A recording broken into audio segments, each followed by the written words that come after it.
26 years ago, Joyce Maynard burst onto the public consciousness. She wrote an essay for the New York Times Magazine titled An 18-Year-Old Looks Back on Life. It brought her mailbags full of letters, but there was one in particular that changed her life. The author, J.D. Salinger. Their relationship lasted less than a year, but its impact on her was tremendous. Although she has written about most of the major events in her life, she has so far refused to talk about J.D. Salinger. But in her latest book, she looks back on her entire life and includes the time she spent with the famous reclusive author. It is a memoir entitled At Home in the World, and I am pleased to have her back at this table. Welcome back. Oh, it's good to be here. Now, do I get credit, as you just said, for me for this book? I try to do what people... follow my advice. Yes, always. I do everything that people tell me to do. Last time I was on this show, you said I should write a book about my life. And you did. I went right home and started typing. Why did it take so long? Why now? Well, actually, there were a few other reasons. After I was sent away, dispatched from the home of J.D. Salinger when I was 19 years old, the world was... there was no place for me.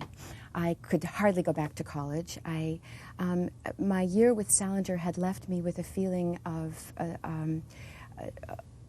a lot of alienation from the things that I had once loved and cared about. I could no longer pursue the dream of going to New York and publishing and having the sort of career life that I had once envisioned for myself. And I carried with me for a lot of years this sense of failure that I was no longer worthy of this man's approval, but neither could I embrace the world that I returned to completely. So what I did with this experience was to put it away. It was too painful, really, and I carried on with my life. The story that I tell of the years since is not one of wandering aimlessly through life. I married, I had children, I worked, I wrote books, but I carried also this sense of obligation to maintain to protect the secrets and the privacy of this man who had not, I think, protected me particularly, until my own daughter turned 18. And if I was unable to recognize my own, the things that I might have deserved for myself when I looked at Audrey 2 years ago, when she was the age that I was, when I first left the world to be with Jerry Salinger, I saw the experience very differently, and I no longer felt that my primary obligation was to protect his secrets. Okay, let me understand. One is that the obligation you felt was not because of the pain. The reason you did not tell the story was not so much because of the pain you felt from the rejection in the end. It was more a real respect for him and his passion for privacy. Yes, and an adherence to the set of rules that had been handed down to me, which were very powerful. I say in my book at one point, and it's really true, that Jerry Salinger, J.D. Salinger, was the closest thing I ever had to a religion. And a religion? A religion, yes. What are you talking about? This was a man with an extraordinary emotional power.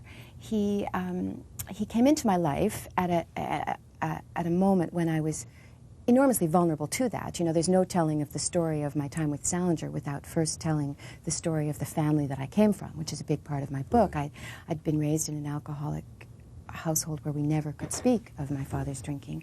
I felt very outside of the world, outside of normal, what I perceived as normal American life based on watching television, crazily enough.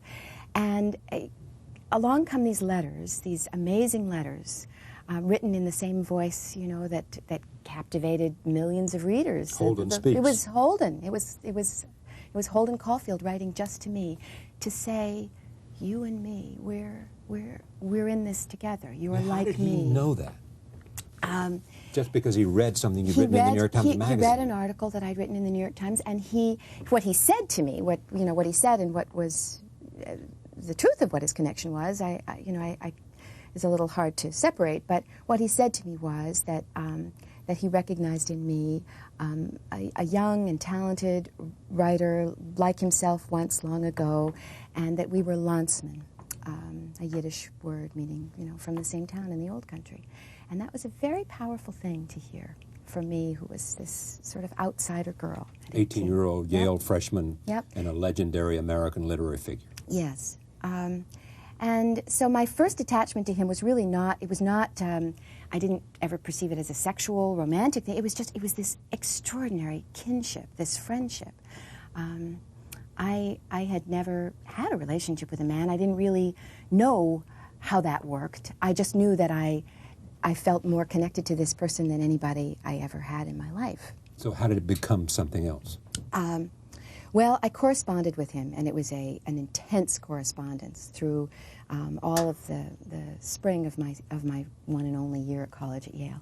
And when college got out, it was unthinkable not to go and see this person that had become the center of my universe. Classes, everything else fell away. And so I got a ride. I came from New Hampshire. I lived in New Hampshire, and when I went back home to my parents' house, I first sewed a dress with my mother for my visit. Not the first time she'd done that. No, not the first time.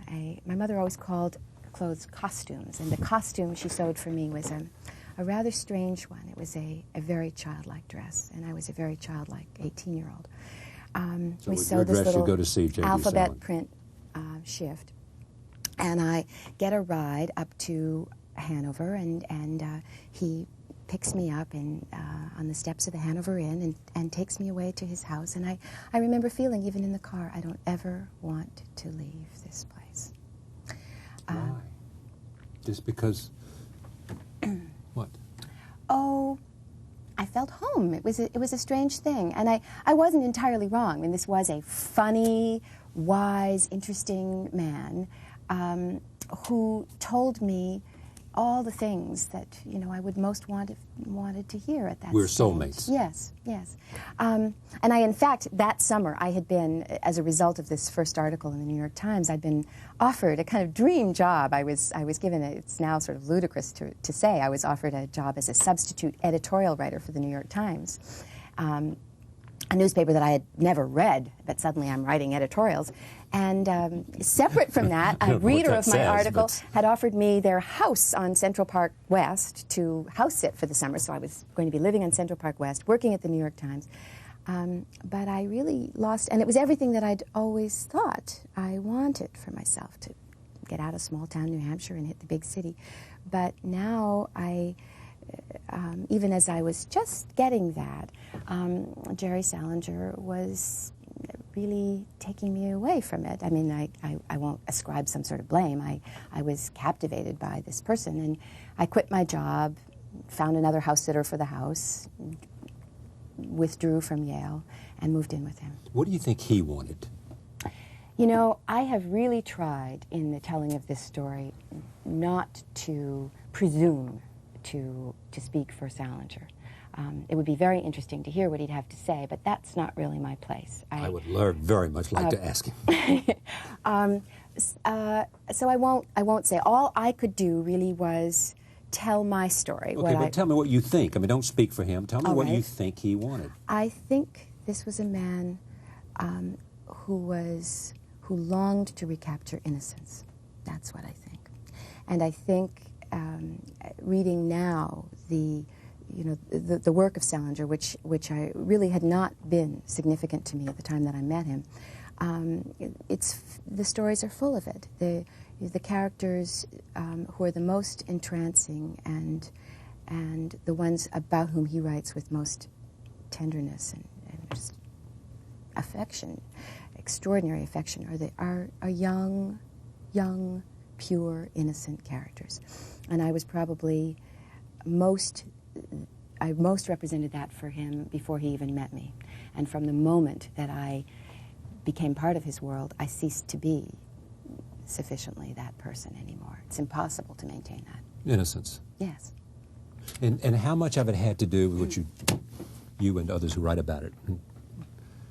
You were so very different. You, on the one hand, came even into this relationship wanting something outside. Even though you were drawn inside, you wanted something outside, and he wanted nothing outside. He wanted all inside. No, it's, if you're going to believe in the concept of karma, it's a very interesting pairing to consider, that there was this man who who had attained, probably more worldly success in the world of New York publishing than any other figure of his time, and he had abandoned it to go off to a tiny little town in New Hampshire, the very year that I was born, in a little town in New Hampshire, with a burning ambition to get to New York City. And of all the 18-year-old girls that he might have sought out in the spring of 1972, he chose one who had already identified herself as not only a writer, but a writer about herself, and an observer, and a reporter. What is he about? What is he about? Once again, I think it would be presumptuous for me to, this book that I've written is many things, but I did not write a Salinger biography. I know, but you got to understand the appeal of this, as you know, is the fact that you've had this rare, unique experience with one of America's great literary figures. Yes. I think there is an enormous, to say that he guards his privacy and seclusion is only half of the story, because this is also a man with a deep interest in what's going on in the world, a man who's may very well be watching this program at this very moment. He's always watching what's going on, and I think he saw in me, I won't say what he saw in me, but who I was somebody out in the world, reaching out, exploring in ways that he no longer was doing. But did that fascinate him? Was he interested in that? He was very interested. There was a brief was... period in the early days of our relationship when I was still straddling the line, in effect. I was in love with this man, and I was talking to him every night on the phone and writing to him and visiting him on the weekends. And even at that time, you both But were... I was also flying off to the Democratic National Convention, interviewing celebrities. And he was interested in that. And he wanted to hear all about Everything. Every detail of the Democratic Convention. And I was, I think, to some degree, a little emissary into the world. I told he was fascinated to hear everything that I had to say about my life at Yale and the dormitory and my roommates and what I was doing. Then I left that to be with him, to do what he wanted. And of course, I was no longer who he wanted, almost Why? by virtue of my... the same thing. I mean, it's what they say, about marriages that break up too. The same thing that you originally love about the person is the same thing that drives you crazy. I was so young. I was so... So in the end, what drove him, what brought it to an end, was that what he liked about you, the fact that you were young, the fact that he thought you were innocent, all of that made him say, it is such a gulf, because she's all that we don't belong together. Well, and I was also, I can imagine that he must have, wondered, my God, what am I doing? I had signed a contract to write an autobiography in the wake of the publication of this first piece in the Times. So during all the months that I was living with Jerry Salinger, I was moving inexorably closer to the moment of publication of a book about me and a book tour, for goodness sake. And I very naively supposed that we could somehow weather this. I had utmost faith that I was going to spend my life with him, have children with him, live with him forever. But I was also publishing a book. And I don't think it's a coincidence that the moment when he finally, in a really rather devastating fashion, sent me away was about 2 weeks before the publication of that book. Because he feared you going out talking about... Oh, terribly, I think. And it's, the book is one of the reasons why I have no affection for that book is that I was in an excruciating position. I was writing a book about my life. I could hardly tell what was really going on about my life. In the 160 pages of my 18-year-old memoir, you will not find any mention of my having left Yale. The central point of your life. No, there's a page, the last page of my 19-year-old autobiography describes New Year's Day, 1973, and I'm writing the last pages of this book that I'm about to deliver. I never say that where I am sitting New Year's Day, 1973, is in the living room of J.D. Salinger. It's his birthday, his 54th birthday. We've just, I mentioned watching Guy Lombardo, and that's about the only clue that you can get that I'm not living a very typical 18-year-old's life, that I rang in the new year watching Guy Lombardo. Was the experience so powerful to be with Salinger that at every point you would look back now and say, I'm glad I went through it. I understand the pain that I've endured because of the way it ended. I understand what I had to do to recover, but simply it was worth it. You know, I'm not a person, it's not my nature to indulge in regret and what might my life have been, I might have done. But I can't truthfully say, no, I'm glad I did that. You can't? No, I can't say that. Because? Because it was a deeply damaging experience. How did it damage? And I also would say of damaging experiences that they can, you know, they can crush you or you can become strengthened by them. And in this case, I think both were true. I was crushed and ultimately strengthened. I'm a different person for having that experience. Had I not met him, I might have gone down that path that he warned me against so severely, of becoming a shallow, trivial follower of whatever was in fashion at the moment, and not pursue more significant concerns. He, of course, had no respect for what I did choose to do with my life. I knew that, but I did not. I did not go the route that seemed more likely for me. Of, you know, I mean, becoming some magazine journalist writing gossipy profiles about celebrities. And when he said it's over, what did he say? We had gone on a vacation with his children to Florida, and his children were then 12 and 13 and 17, I guess, at that point. And we were sitting on a beach in Daytona Beach, Florida, looking out at the ocean. And he said, you know, I can never have any more children. I see that now. His children had taken a lot out of him in the few days before then. And he and I had always spoken of having children. That was a sort of a core part of the plan. And so he really knew what he was saying in saying that. And he said, I think you'd better go home now. Clear out, and I think it would be a good idea for you to clear out all your things before the children come back, meaning his children, so they won't be upset. So I got up off my beach towel and walked back to the hotel room. It's a period of hours that is very, very powerfully with me still. And I wasn't able to fly home that day because there was a snowstorm in New Hampshire, but I flew home the next day. He put me in a cab with a couple of $50 bills, and I went back to the empty house in Cornish and cleared out my things, and my mother came and picked me up and took me home, only it wasn't home anymore. Before we leave Salinger, I mean, the passion he has for privacy is that he thinks that the system, in a sense, taints writers, and he doesn't want other people to judge his work. He said all that. Of that. He said that. I think another thing happens when you know, I think there are two things. There's privacy and there's secrecy. And I actually have a lot of respect for people who choose a private life. That's clearly not the choice that I've made. Nor me either. No, I do have respect for people. But I who do. I don't think that people who truly choose the private life send letters to 18-year-old girls if they're 54-year-old men seeking the private life.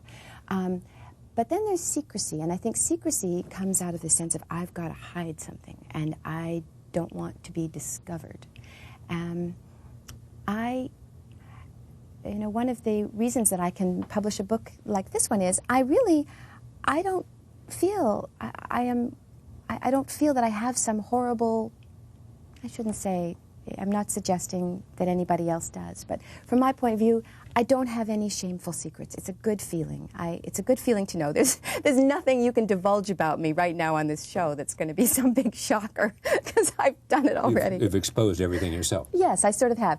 And writing the column, I think it's interesting, and once again, it's sort of ironic, that the very fact that this man has made himself so removed, so inaccessible, has not provided any word or access to what he has to say, which people were hungry for, have been hungry for all these years, gives a perhaps disproportionate attention to my words now.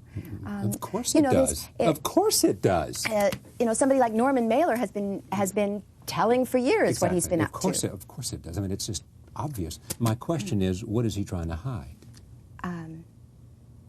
Well, that's not for me to say. That's probably not for me to say. Do you know? Do I know? No, I do not inhabit the brain of Jerry Salinger. But you spent time. You slept in his bed. Come on. You've got to know, if you spend that time, what people's demons are, what their fears are, what their embarrassments are, what their hopes are, what their dreams are, what they care about, how they see the connections between things. Either by word or deed. I think I saw him go into a room to write every day. He said he had written 2 books. I never saw a word of them. I don't know what those books were. But I do believe that that to write without an audience is, I don't know what that means as a person who has written for readers. To write without readers, to write for nobody all these years is an inconceivable act to me. Writing is about communication. So he's not writing? I don't know. That's what you're suggesting. That's what you feel. I know he's writing letters. I know there are letters. But you do not know that he's writing novels. No. You don't know that there's a novel. When he dies, there's going to be the discovery of 5 brilliant novels. I won't say there won't be, but I couldn't vouch that there will. He never wanted to show you anything like that he had written and said, no, this is what my life has been about. He showed me, Here it he is. had a kind of archive of the Glass family, the family that he writes about, of course, and a family that seemed to be as real to him as any human members of it. Is he hiding the fear of failure? Oh, I'm just not going to go there, Charlie. I'm just not going to ultimately pass that kind of judgment. Or insight. I hope that a person who reads this book feels able to make a few informed guesses for himself. Do you feel something's been lifted from you because you've been able to do this and because you have been able to? Enormously. I have to add that that's not reason enough to, for anybody else to, I mean, if all this book was a piece of therapy, then it should have stayed in my journal. Yes. So that was not my ultimate goal. My ultimate goal always is reaching a reader, communicating with a reader, telling a story, and a story that I actually believe can be helpful to some people. But yes, enormously. For 25 years, I have been carrying secrets and writing around. What I've been doing these many years has been trying to tell the story of a woman's life, mine. I've done other things. I've written novels. I've done, but that has been my ongoing pursuit. But there was this huge piece in the middle that I had to walk around, like the old, elephant in the living room in an alcoholic family, that I could never include in this story. And there was also this fear of the wrath of J.D. Salinger, if I ever spoke of him. And finally what I did, and it really was an act that I had not premeditated at all, but I found myself, once I embarked on revisiting this piece of my history, I realized that I had to see him again. I went to see him last fall on the eve of my 44th birthday. And that probably, more than any experience that I could name in recent times, maybe in any times, was transformed the way my life looked, the way the world looked to me. How so? You know, the last time I had seen Jerry Salinger, I had been a 19-year-old girl, and he had pointed a finger at me and looked me in the eye and told me I was unworthy. He had contempt for me, for who I was, for what I did. At 44, if somebody tells me those sorts of things, I might say, well, who are you? And think less of the person for telling me that. But when you hear that at 19, you think less of yourself. So I needed to see him as a 44-year-old woman, and I did. I drove to his house on this bleak November day. It was a pretty dramatic scene, I have to say, and knocked at the door. His wife was in the kitchen.